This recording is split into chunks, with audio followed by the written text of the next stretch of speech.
1970 Chevelle. Buckets, console.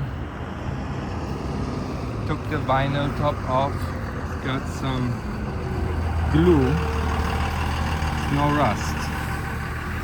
No rust underneath. Just needs a vinyl top, or somebody's gonna paint it white. That's just glue. Pretty solid. New brakes, a new headliner, deck.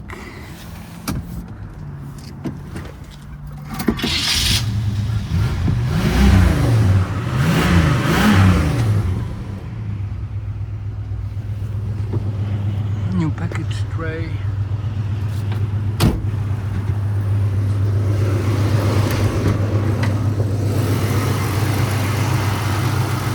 AC car.